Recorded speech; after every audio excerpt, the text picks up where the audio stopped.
Assalamualaikum warahmatullahi wabarakatuh.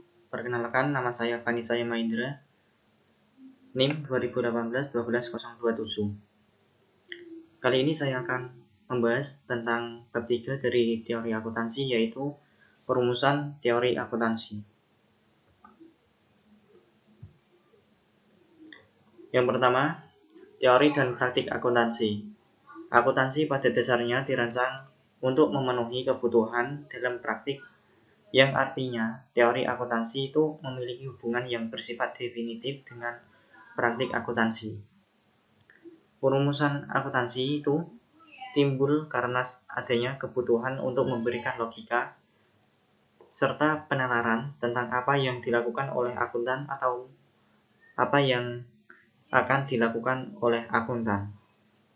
Lalu, prinsip akuntansi terjadi karena adanya berbagai upaya yang dilakukan untuk memecahkan berbagai masalah dan merumuskan kerangka teoritis untuk praktik akuntansi.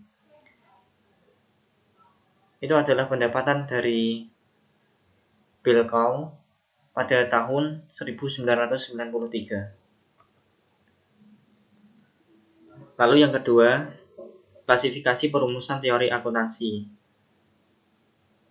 Klasifikasi perumusan teori akuntansi sendiri itu terbagi menjadi 3, yaitu yang pertama, klasifikasi teori akuntansi menurut metode penalaran. Yang kedua, klasifikasi berdasarkan sistem bahasa. Yang ketiga, ada klasifikasi berdasarkan tujuan. Yang pertama, klasifikasi teori akuntansi menurut metode penalaran itu dibagi menjadi 6, yang terdiri dari pendekatan deduktif, pendekatan induktif, pendekatan etika, pendekatan sosiologi, pendekatan ekonomi, serta pendekatan elektik. Yang pertama, ada pendekatan deduktif. Dalam akuntansi, perumusan teori akuntansi yang didasarkan pada pendekatan ini itu dimulai dari proposisi akuntansi dasar sampai dihasilkan prinsip akuntansi yang rasional sebagai pedoman dan dasar untuk mengembangkan berbagai teknik-teknik akuntansi. Secara umum, langkah yang digunakan dalam merumuskan teori akuntansi ini adalah sebagai berikut. Yang pertama itu ada menentukan tujuan pelaporan keuangan. Yang kedua, memilih postulat akuntansi yang sesuai dengan kondisi ekonomi, politik, serta sosiologi. Yang ketiga, menentukan prinsip akuntansi. Lalu yang terakhir ada pengembangan teknik akuntansi. Yang kedua, pendekatan induktif. Pendekatan ini didasarkan pada konklusi yang digeneralisasikan berdasarkan hasil observasi dan pengukuran yang terinci. Langkah-langkah yang dilakukan dari pendekatan induktif sendiri antara lain, yang pertama, mencatat semua observasi. Yang kedua, menganalisis dan mengklasifikasikan hasil observasi tersebut. Lalu yang ketiga, hasil observasi kemudian digeneralisasikan. Lalu yang terakhir, pengujian terhadap generalisasi.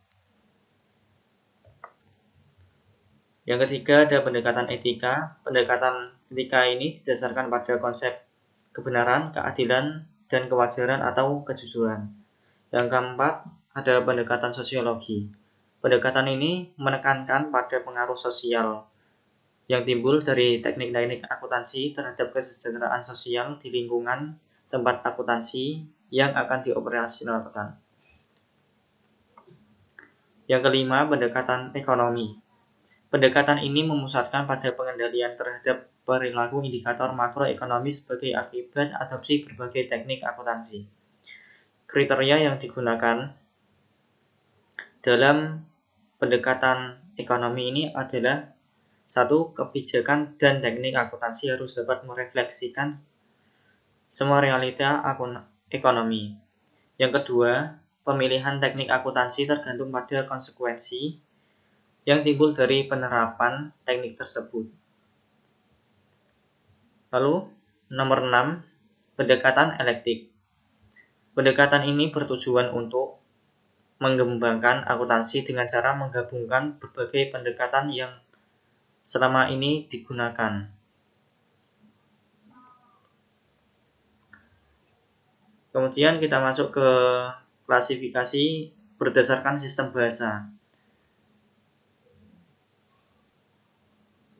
Terbagi menjadi 3 klasifikasi, yaitu yang pertama, teori sintaktik, yang kedua, teori semantik, lalu yang ketiga, teori pragmatik. Yang pertama, teori sintaktik. Teori ini menjelaskan praktik akuntansi dan memprediksi bagaimana akuntan akan bereaksi pada situasi tertentu atau bagaimana mereka melaporkan suatu peristiwa tertentu. Teori ini berkaitan dengan struktur, proses pengumpulan data, serta laporan keuangan.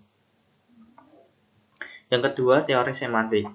Teori akuntansi semantik ini menekankan pembahasan pada masalah penyimbolan dunia nyata atau realitas ke dalam tanda-tanda bahasa akuntansi atau elemen statement keuangan, sehingga orang dapat membayangkan kegiatan. Oleh karena itu, teori ini banyak membahas pendefinisian makna elemen, pengidentifikasian atribut atau karakteristik elemen sebagai bahan pendefinisian, serta penentuan jumlah rupiah elemen sebagai salah satu atribut.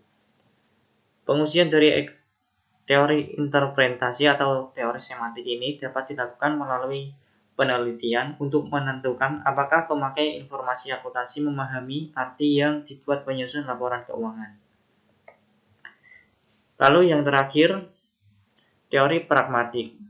Teori ini menjelaskan pengaruh informasi akuntansi terhadap perilaku pengambilan keputusan. Jadi teori ini itu dilakukan untuk mengukur dan mengevaluasi semua pengaruh dari ekonomi. Teori ini dibagi menjadi 2 pendekatan, yaitu pendekatan pragmatik, deskriptif, serta pendekatan pragmatik psikologis. Lalu ada klasifikasi berdasarkan tujuan. Klasifikasi ini dibagi menjadi 2 klasifikasi, yaitu yang pertama teori akuntansi normatif, lalu yang kedua teori akuntansi positif. Yang pertama, teori akuntansi normatif. Teori ini memberikan resep terhadap praktik akuntansi dan bersifat normatif. Kenapa bersifat normatif? Karena teori ini didasarkan pada anggapan yang pertama, akuntansi seharusnya merupakan sistem pengukuran. Yang kedua, laba dan nilai dapat diukur secara tepat. Yang ketiga, akuntansi keuangan bermanfaat untuk pengambilan keputusan ekonomi. Yang keempat, pasar tidak efisien. Serta yang kelima, ada pengukuran laba yang dikatakan unik.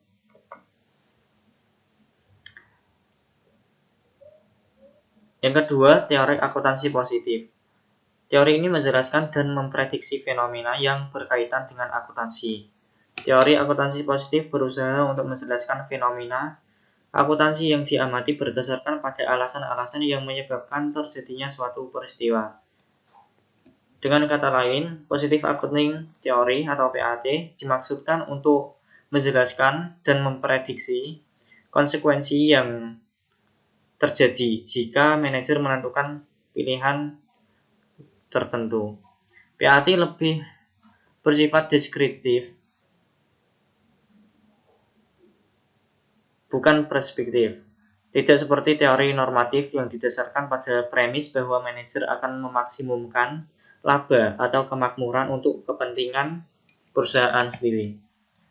Teori positif didasarkan pada premis bahwa individu selalu bertindak atas dasar motivasi pribadi, serta berusaha memaksimumkan keuntungan pribadi.